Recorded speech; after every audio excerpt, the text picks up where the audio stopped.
এই জাহাজৰ প্ৰতীক চিহ্নক লৈ বিভিন্ন ধৰণৰ বিসম্বাদ বাক বিতণ্ডা হৈছিলে। মই পূৰ্বৰ পৰা প্ৰত্যেকটো সংবাদ মাধ্যমত কৈছিলোঁ যে মই বৰপেটা লোকসভা সমষ্টিৰ পৰা জাহাজৰ চিহ্নতে মই প্ৰতিদ্বন্দ্বিতা কৰিম। আজি স্পষ্ট হৈ গ'ল। গতিকে তাৰ কাৰণে মই ধন্যবাদ জনাইছোঁ, বৰপেটাবাসী ৰাইজক ধন্যবাদ জনাইছোঁ। প্ৰথম যুদ্ধত মই জয়ী হ'লোঁ, এতিয়া দ্বিতীয় হৈ গ'ল নিৰ্বাচনী যুদ্ধখন, সেইখনৰ বিষয়ে আপুনি সোধক। যিহেতু আপুনি ইতিমধ্যে প্ৰচাৰ আৰম্ভ কৰি দিছে, ইয়াত সমান্তৰালভাৱে দেখিছে আপুনি কংগ্ৰেছৰো প্ৰাৰ্থী আছে আৰু CPIMৰ আছে। যদি বিৰোধী ঐক্য মঞ্চ একত্ৰিত নোহোৱাৰ বাবে দুয়োগৰাকীকৈ প্ৰাৰ্থীয়ে ইয়াতে প্ৰাৰ্থিত্ব আগবঢ়াইছে, সমান্তৰালভাৱে মিত্ৰজোঁটৰ ফণীভূষণ চৌধুৰী, তাৰ উপৰিও দুলু আহমেদ। কি হ'ব বৰপেটাত? চাওক, ইয়াতে মিত্ৰজোঁটৰ প্ৰাৰ্থীগৰাকী ফণীভূষণ চৌধুৰী, তেখেতৰ লগত আজি কেইদিনমান আগলৈ মোৰ প্ৰতিদ্বন্দ্বিতা তেখেতৰ লগতে আছিলে, কিন্তু তেওঁ এতিয়া দ্বিতীয় স্থানত আহি গ'ল। এইকাৰণে তেওঁ মঞ্চই যিবিলাক টোপনি মৰা ভাও ধৰি আছে, এইটো টোপনি নহয়। তেওঁ ৰাইজক দেখাই আছে যে মই সাংসদ হৈ গ'লে মই তাত শুই থাকিম, গতিকে আপোনালোকে মোক ভোট নিদিব। BJP আৰু অসম গণ পৰিষদৰ কৰ্মীসকলে তেওঁক যিমানে জোৰ জুলুমকৈ চলাব বিচাৰিছে নিৰ্বাচনী প্ৰচাৰ, তেওঁ সিমানকৈ টোপনি মৰা ভাওটো বেছিকৈ ধৰিছে। কাৰণ তেওঁ নিৰ্বাচন খেলিব ইচ্ছা নাই, তেওঁ যোৱা ইচ্ছা নাই। তেওঁ ইতিমধ্যে একাংশক কোৱা মই শুনিছোঁ যে এই বয়সত মই অসমত থাকিয়ে ৰাজনীতি কৰিম, দিল্লীত যাই ৰাজনীতি কৰাৰ মোৰ ইচ্ছা নাই, গতিকে তোমালোকে নিজৰ সিদ্ধান্তটো নিজে ল'বা। গতিকে তেনেস্থলতো মইতো সুযোগ ল'মেই। আৰু ইয়াতে আহি গ'ল কংগ্ৰেছৰ প্ৰাৰ্থীগৰাকী ইমানেই দুৰ্বল হৈছে, BJP আৰু অসম গণ পৰিষদৰ মিত্ৰজোঁটৰ যিবিলাক কৰ্মী আছে, মানে প্ৰায় 50-60খন যিখিনি আছে, আৰু বিসম্বাদখিনি বাদ দি যিবোৰ সংখ্যালঘু এৰিয়া আছে বৰপেটা লোকসভা সমষ্টিত, তাতে কংগ্ৰেছৰ হৈ কংগ্ৰেছক ভোট দিব লাগে বুলি BJPৰ আৰু অসম গণ পৰিষদৰ কৰ্মকৰ্তাই প্ৰচাৰ কৰিছে, যাতে সংখ্যালঘু ভোটটো বিভাজন হৈ দুলু আহমেদ পৰাজয় হয়। ইয়াত যদি সাম্প্ৰদায়িক শক্তিৰ যদি সফল হয় বা সাম্প্ৰদায়িক শক্তিৰ যদি উত্থান হয়, তেনেহ'লে মই পৰাজয় হ'ম। যদি ৰাইজে বিচাৰে সমষ্টিটোৰ উন্নয়ন, বিপুল লাখৰ ভোটত মই জয়লাভ কৰিম। ইতিমধ্যে আপুনি এটা কথা ক'লে যে ভোট বিভাজন, যিহেতু 14গৰাকীকৈ প্ৰাৰ্থী ইয়াতে মনোনয়ন দাখিল কৰিছে, 14গৰাকীকৈ প্ৰাৰ্থী ইয়াতে নিৰ্বাচন খেলাটো প্ৰায় নিশ্চিত। তেনেস্থলত ভোট বিভাজন যি আপুনি উল্লেখ কৰিলে, ভোট বিভাজনৰ বিশেষকৈ নিৰ্দলীয় আপুনিও খেলিছে, এনেকৈ আৰু কেইবাগৰাকীও নিৰ্দলীয় প্ৰাৰ্থী আছে। তেনেস্থলত বৰপেটাত আৰু যিহেতু সমষ্টি পুনৰ নিৰ্ধাৰণ, তেনেস্থলত এই মিত্ৰজোঁটৰ প্ৰাৰ্থীৰ কিবা লাভ? চাওক, বহুকেইগৰাকী নিৰ্দলীয় প্ৰাৰ্থীয়ে নিজৰ মনোনয়ন পত্ৰখন দি মোক, মই নাম নকওঁ বা উচিত নহয়, মোক যোগাযোগো কৰিছিল যে আমি আপোনাক সমৰ্থন কৰি উইথড্ৰ কৰিম বুলি। নাই, তোমালোকে নিৰ্বাচন খেলা, মোৰ ক'ব লগা একো নাই। মই নামখিনি প্ৰকাশ নকৰোঁ। 14গৰাকীৰ 4গৰাকী যদি 3গৰাকী বাদো দিয়ে, প্ৰায় 7-8গৰাকীৰ 60% মোক যোগাযোগ কৰিছিলে যে আমি আপোনাক সমৰ্থন কৰি নমিনেশ্যনখন উইথড্ৰ কৰিম। মই কৈছোঁ নাই, তোমালোকে খেলা, মই এইবিলাক উইথড্ৰত মই নাই এইবিলাকত। মই কথা হ'ল, মোৰ লক্ষ্য উদ্দেশ্য কেনেকৈ দুলু আহমেদে জয়লাভ কৰিব পাৰে জাহাজৰ ছবিত। আৰু প্ৰথম যুদ্ধত জয়ী হ'লোঁ, এতিয়া ছেকেণ্ড মোৰ নিৰ্বাচনী যুদ্ধখন আৰম্ভ হ'ব। আৰু ফণীভূষণ চৌধুৰী ডাঙৰীয়াতো যাব বিচৰাই নাই। আৰু মোৰ ভৱিষ্যতৰ ৰাজনৈতিক যাত্ৰাই জাহাজেই থাকিব, মই আজি স্পষ্ট কৰি দিলোঁ। যোনে যিমান বিসম্বাদ নকৰক, যোনে যিমান বিৰুদ্ধে নকওক, মোৰ ভৱিষ্যতৰ ৰাজনৈতিক যিবিলাক পৰিকল্পনা হ'ব, এই জাহাজৰ জৰিয়তেই হ'ব।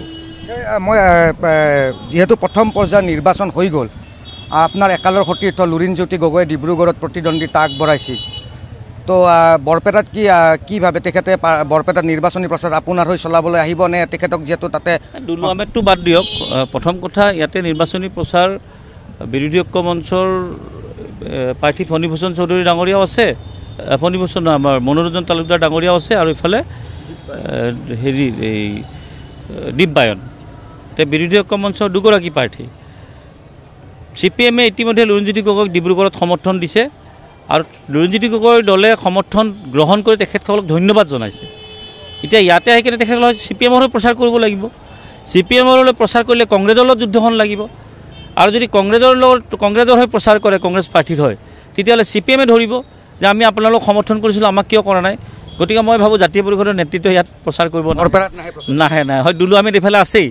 মই সেই দিনটোলৈ অপেক্ষা কৰি আছোঁ যে জাতীয় পৰিষদে বৰপেটাত কাক সমৰ্থন কৰে, মই সেই দিনটোলৈ অপেক্ষা কৰি আছোঁ। হয়, আৰু শেষত মই এটা কথা সুধিব বিচাৰিম, যিহেতু প্ৰথম পৰ্যায়ৰ নিৰ্বাচনত আপুনি কি ভাবে, ব্যক্তিগতভাৱে কি হ'ব বুলি ভাবে? প্ৰথম পৰ্যায়ত যোনে যেনেকৈ খেলিছে, মাৰপিট কৰিছে, মৰিছে, ভোট বিভাজন হৈছে, কিবা হৈছে, কৰিব দিয়ক। মোক বৰপেটাত আপোনালোকে শান্তিৰে খেলিব দিয়ক।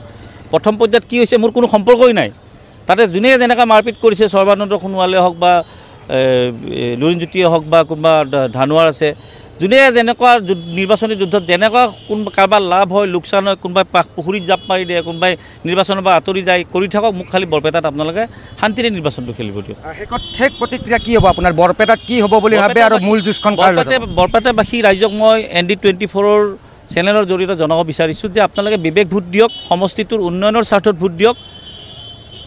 আৰু যদি ইয়াত মই আকৌ কৈছোঁ, বৰপেটাবাসী ৰাইজে যদি সমষ্টিটোৰ উন্নয়নৰ স্বাৰ্থত ভোট দিয়ে সাংসদত যদি মাত পাতিব পৰা প্ৰাৰ্থী বুলি ভাবে কোন হ'ব পাৰে সেইগৰাকী প্ৰথম স্থানত দুলু আহমেদ থাকিব আৰু যদি সাম্প্ৰদায়িক শক্তি সফল হয় আকৌ বৰপেটাত কিন্তু দুলু আহমেদ পৰাজয় হৈ যাব কিমান ভোটত জয় হ'ব বুলি আপোনাক 1 লাখৰ ভোটৰ ওপৰৰ ব্যৱধানত মই জয়লাভ কৰিম সেই খাই ময়ে মাৰিম আৰু বহুতে ক'ব খোজে নিৰ্দলীয় বুলি কথা নাই হীৰা সৰেনে দুবাৰকৈ নিৰ্দলীয় হিচাপে কোকৰাঝাৰ সমষ্টিৰ পৰা জয়লাভ কৰিছিলে তাৰ পাছত আছে বৰপেটাৰে সৰু শক্তিৰ পৰা জয়লাভ কৰিছিলে গতিকে দলীয় বুলি কথা নাই মই এইকাৰণে নিৰ্দলীয় মোৰ তাত দলৰ প্ৰস্তাৱো আছিলে 16-17টা দলৰ কি দুলু আহমেদৰ প্ৰস্তাৱ নাথাকিব নেকি মই দলৰ প্ৰস্তাৱ এইকাৰণে গ্ৰহণ কৰা নাই যে মোৰ দল থাকিলে দালাল থাকিব মোৰ লগত দলো নাই দালালো নাই হেলিকপ্টাৰো নাই গতিকে মই ৰাইজৰ মাজত সোমাই যোৱা সময় পাইছোঁ বেছিকৈ যাৰ বাবে মই ভোটৰ যেতিয়া গণনা হ'ব আপোনালোকে গম পাব দুলু আহমেদে কিমান ভোট পাইছে একদম শেষত দিছোঁ যিহেতু আপুনি কৈছে যে দুলু আহমেদে এইবাৰ 1 লাখ ভোটত প্ৰায় বৰপেটাত জয় নিশ্চিত মূল প্ৰতিদ্বন্দ্বী কাৰ লগত হ'ব মোৰ আকৌ কৈ আছোঁ যে বেয়া পালেও ক'ব লাগিব ফণীভূষণ চৌধুৰী মূল প্ৰতিদ্বন্দ্বী কিন্তু তেখেতৰ দুৰ্বলতা হৈ গ'ল যে তেখেতে নিজে দিল্লীলৈ যাব খোজা নাই তেখেতে অসমতে থাকি আকৌ এবাৰৰ বাবে বিধায়কৰ ৰাজনীতি কৰিব খুজিছে তেখেতৰ সতীৰ্থসকলক কৈছে এই বয়সত মই অসমতে থাকোঁ কাৰণ মোৰ দিল্লীৰ জয় ৰাজনীতি কৰাৰ মোৰ ইচ্ছা নাই বিমানত যাব লাগিব কষ্ট আছে কিবা আছে কিন্তু মই সেইটোতো সুযোগ ল'মেই আৰু সেইকাৰণে মই কৈছোঁ যে বেলেগ প্ৰাৰ্থী হ'লে অলপ মোৰ ধৰি লওক জয় পৰাজয়ত অলপ বাধা আহিল হয় কিন্তু ফণীভূষণ চৌধুৰী যিহেতু এতিয়াতো আৰু কোনো উইড্ৰৰ কথা নাই এতিয়াতো আৰু কোনো সমৰ্থনৰ কথা নাই এতিয়া মানে যুদ্ধ আৰম্ভ হৈ গৈছে আজিৰ পৰা মই দলীয় চিহ্নও পালোঁ দুলু আহমেদৰ জয় নিশ্চিত 100% নিশ্চিত বৰপেটাবাসী ৰাইজৰ লগতে যুৱ প্ৰজন্মই এইবাৰ এটা বাৰ্তা দিব সমগ্ৰ অসমত আৰু ৰাজনীতিত যে ৰাজনীতি যেতিয়া লেতেৰা হয় যুৱ প্ৰজন্মই যে ৰাজনীতি সলনি কৰিব পাৰে বৰপেটাৰ ফলাফলে প্ৰমাণ কৰি দিব ধন্যবাদ জনাইছোঁ আৰু এয়া আছিল নিৰ্দলীয় প্ৰাৰ্থী দুলু আহমেদ ডাঙৰীয়া আৰু তেখেতে আশা কৰিছে এইবাৰ বৰপেটাত তেখেতৰ জয় নিশ্চিত প্ৰায় 1 লাখ ভোটত তেখেতে জয়লাভ কৰিব সেয়া আমাক জানিবলৈ দিছে আৰু তেখেতৰ যি মূল প্ৰতিদ্বন্দ্বী আচলতে যি মিত্ৰজোঁটৰ প্ৰাৰ্থী ফণীভূষণ চৌধুৰী আছে তেওঁৰ লগত হ'ব বুলি আমাক ইতিমধ্যে জনাইছে আৰু কংগ্ৰেছ বা যি CPM আছে তেওঁৰ বাবে কোনো ফেক্টৰ নহয় আৰু সেয়া আমি যি তৃতীয় পৰ্যায়ৰ নিৰ্বাচনৰ যিটো নিৰ্বাচনিক প্ৰচাৰ বা ৰাজনৈতিক আলেখ কিছু আমি আমাৰ দৰ্শকসকলক দেখুৱাবলৈ চেষ্টা কৰিলোঁ